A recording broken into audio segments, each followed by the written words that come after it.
Assalamu alaikum everyone. Welcome back to a new video with a new topic that is transport of carbon dioxide and oxygen. Last वाली सारी videos में हम अभी तक काफ़ी सारा कुछ रिस्पिरेटरी फिजियोलॉजी के बारे में पढ़ चुके हैं। डिफ्यूजन ऑफ गैसेस पढ़ा हमने, रिस्पिरेटरी हमने वेंटिलेशन परफ्यूजन रेशोज़ पढ़ी।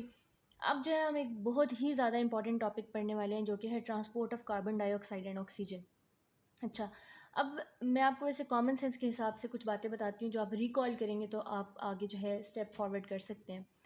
अच्छा, अब होता क्या है कि देखिए, जब हमारी बॉडी रिस्पिरेशन के प्रोसेस में गुजर रही होती है तो बाहर से हम ऑक्सीजन ले रहे होते हैं, ठीक है। ऑक्सीजन एंटर होती है थ्रू एल्वुलाई ब्लड के अंदर, ठीक है। और वो ऑक्सीजन उस ब्लड से जाती है पूरी बॉडी के सारे टिश्यूज़ के पास, और टिश्यूज़ के पास होता है कार्बन डाइऑक्साइड।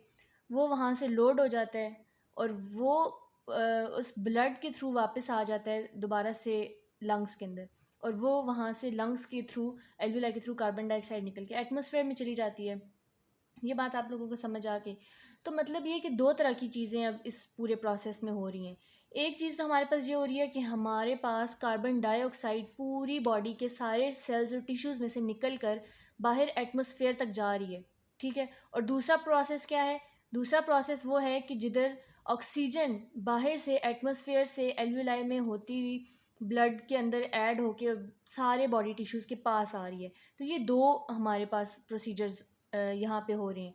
तो हम दो वीडियोस हम बनाएंगे। एक वीडियो में हम बात करेंगे कि किस तरह कार्बन डाइऑक्साइड मूव करी है, और दूसरी वीडियो में हम बात करेंगे किस तरह ऑक्सीजन मूव करी है, ठीक है।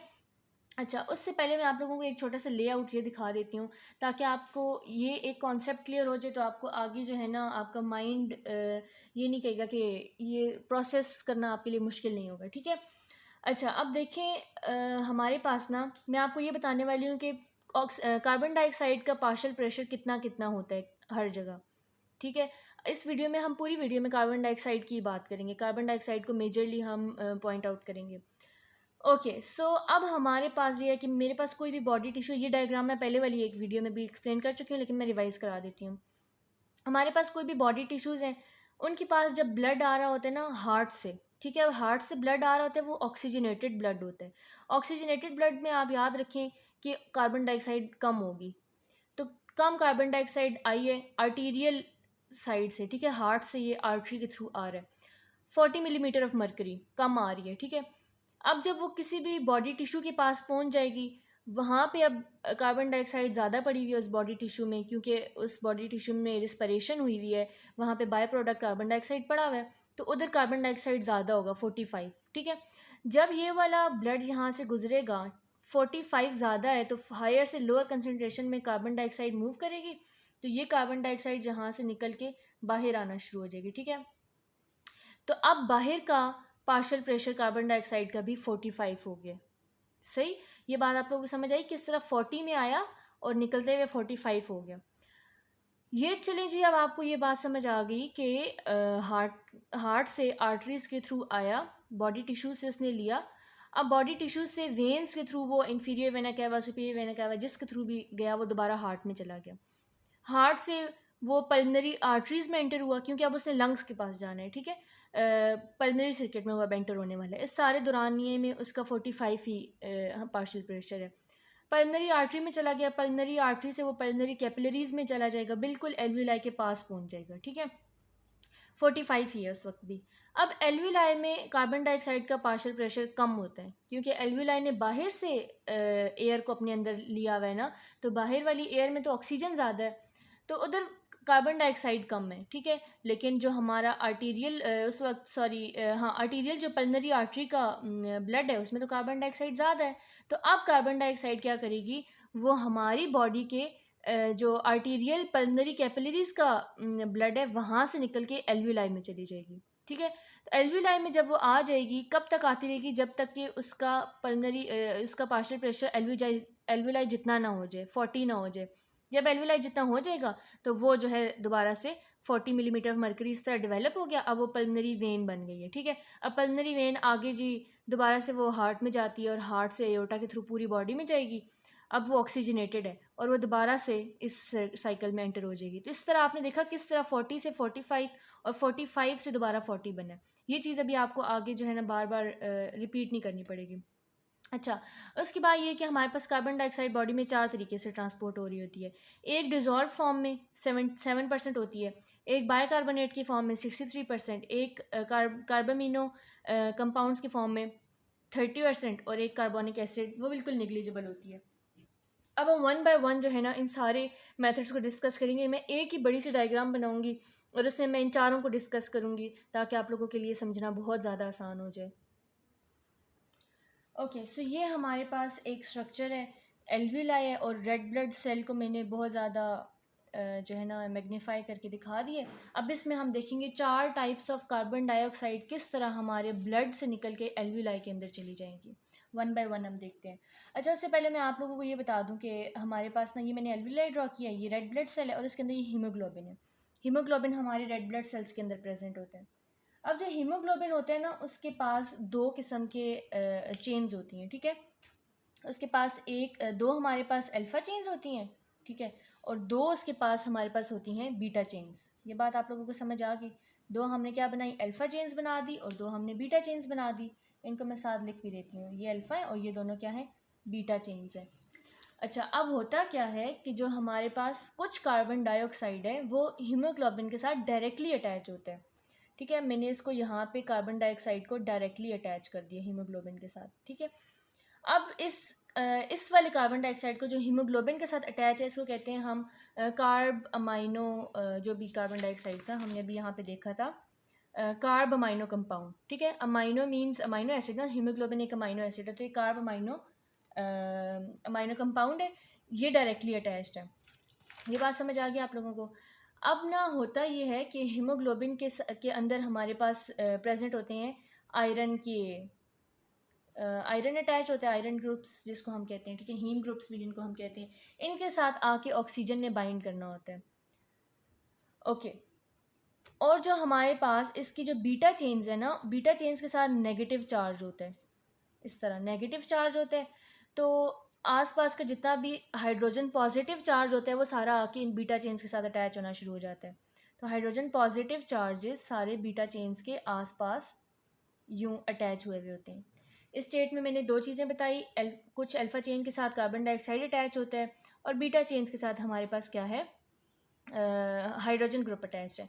और क्योंकि ये हमारे पास डीऑक्सीजनेटेड हीमोग्लोबिन है, इसके साथ कोई ऑक्सीजन नहीं होगी, ठीक है, तो हम लेस ऑक्सीजन को शो करने के लिए यहाँ पे सिर्फ एक ऑक्सीजन मॉलिक्यूल अटैच कर देते हैं, ठीक है। ये डीऑक्सीजनेटेड है। डीऑक्सीजनेटेड को हम एक और फॉर्म भी कहते हैं, ये मैं साथ लिख देती हूँ कि ये डीऑक्सीजनेटेड हीमोग्लोबिन है, जिसको हम T form of the haemoglobin भी कह सकते हैं। अगर बायोकेमिस्ट्री के हिसाब से देखा जाए तो ये टी स्टेट में है, ठीक है। अच्छा, हमने क्या बात कर ली, ऑक्सीजन नहीं है और हाइड्रोजन अटैच है और कार्बन डाइऑक्साइड बहुत ज़्यादा है। अच्छा, और उसके बाद क्या होता है कि अब ना हमारे पास यहाँ पे इसके अंदर बहुत सारा पॉजिटिव यहाँ पे चार्ज इकट्ठा हुआ होता है, क्योंकि अब ये ऐसा स्ट्रक्चर है कि ऑक्सीजन भी नहीं है, तो इसको स्टेबल करने के लिए ना यहाँ पे जो इसका पॉजिटिव जितने भी चार्जेस हैं उनको स्टेबल करने के लिए यहाँ पे 2,3-BPG कंपाउंड आ जाता है, ठीक है, वो इसके साथ अटैच हो जाता है। जब वो इसके साथ अटैच होगा ना तो वो इस स्ट्रक्चर को स्टेबल कर देता है, वो हीमोग्लोबिन को इस फॉर्म में स्टेबल कर देता है। किस फॉर्म में, कि जब ऑक्सीजन कम है, हाइड्रोजन अटैच्ड है और कार्बन डाइऑक्साइड भी अटैच्ड है। ये बात आप लोगों को यहाँ तक समझ आ गई। ये हमारे पास first type of carbon dioxide जो है वो किस तरह प्रेजेंट है, वो इसके साथ अटैच्ड है हीमोग्लोबिन के साथ। अब हम सेकेंड टाइप की बात करते हैं। Second type of carbon dioxide कैसे आता है कि हमने कहा 70% बाइकार्बोनेट आइंस की फॉर्म में पड़ा हुआ होता है। अब वो बाइकार्बोनेट्स आइन कितने कहाँ होते हैं, वो हमारे पास outside the red blood cells present होते हैं।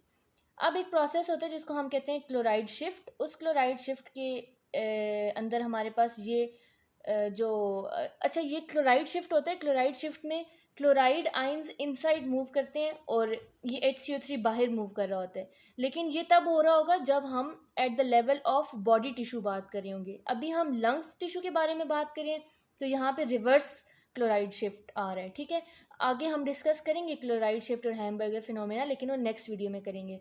यहाँ पे क्लोराइड आइंस बाहर आ रहे हैं तो ये एक तरह से हमारे पास रिवर्स क्लोराइड शिफ्ट है।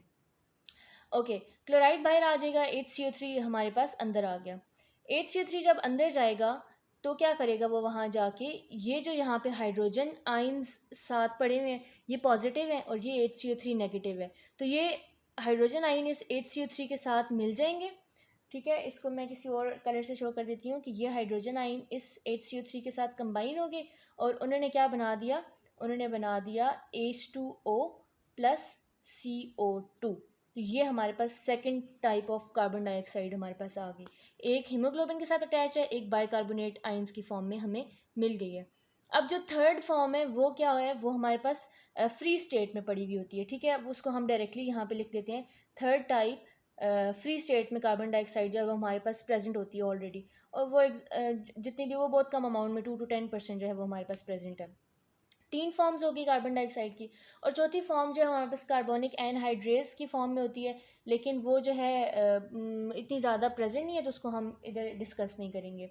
अच्छा, ये जो प्रोसेस हो रहा है ना अब HCO3 का, ये ज़ाहिर है एक पूरा प्रोसेस है, इसको काम करने के लिए किसी एंजाइम की ज़रूरत है। तो यहाँ पे कार्बोनिक एनहाइड्रेस एंजाइम आता है और वो इस एक्टिविटी को परफॉर्म करा रहा होता है, और ये बहुत फास्टली इस रिएक्शन को कंडक्ट करा देता है। ठीक है, अगर ये नहीं होगा तो ये रिएक्शन बहुत स्लोली काम करेगा। जिस तरह ये HCO3 आइंस इस रेड ब्लड सेल के अंदर प्रेजेंट है ना, इसी तरह ये कुछ HCO3 आइंस बाहर भी प्रेजेंट होते हैं। ठीक है, अगर मैं आपको यहाँ पे बना के दिखाऊँ, HCO3 आइंस कुछ बाहर भी होते हैं। ये भी बाहर कोई पड़ा हुआ अगर उनको फ्री हाइड्रोजन मिल जाए, उसके साथ कंबाइन होके ये बना देते हैं वाटर और कार्बन डाइऑक्साइड, और ये कार्बन डाइऑक्साइड जो है इसकी एक और फॉर्म यहाँ पे मिल जाती है। लेकिन यहाँ पे कार्बोनिक एनहाइड्रेस तो नहीं है, क्योंकि वो तो सिर्फ रेड ब्लड सेल के अंदर होता है। तो ये जो बिल्कुल स्लो प्रोसेस है, ये बिल्कुल स्लोली कार्बन डाइऑक्साइड बन रहा होता है, और यहाँ पे बहुत फास्टली बन रहा होता है। तो ये बाइकार्बोनेट आइंस की दो तरह की फॉर्म्स मैंने आपको दिखा दी हैं। अच्छा, अब हमारे पास कार्बन डाइऑक्साइड बन गया। इस कार्बन डाइऑक्साइड को अब हमने कहाँ पहुँचाना है, बाहर निकालना है, लंग्स की तरफ लेके जाना है, एल्विलाई में देना है। जो फ्री पड़ा हुआ है वो भी एल्विलाई में चला जाएगा, जो बाहर कार्बोनिक एनहाइड्रेट से बना है, सॉरी बाइकार्बोनेट से बना है, वो भी एल्विलाई में चला जाएगा। ये जो बाइकार्बोनेट से बना था ये भी हमारे पास यहाँ से एल्विलाई में चला जाएगा, और जो कार्बन ये हीमोग्लोबिन के साथ अटैच था ये भी एल्विलाई के अंदर चला जाएगा। इस तरह क्या हुआ कि सारे का सारा कार्बन डाइऑक्साइड निकल के एल्विलाई के अंदर चला गया। ओके, सो अब जब कार्बन डाइऑक्साइड हमारे पास उसकी अनलोडिंग हो गई, वो सारा एल्विलाई में चला गया, उसके बाद हीमोग्लोबिन किस फॉर्म में आ जाएगा। अब हीमोग्लोबिन, इसको मैं यहाँ पे ड्रॉ कर लेती हूँ इस तरह, ताकि आप लोगों को समझ आए कि ये कार्बन डाइऑक्साइड निकलने के बाद की स्टेट है। ठीक है, इसको हम सेपरेट थोड़ा सा कर लेते हैं ताकि आपको समझ आ जाए।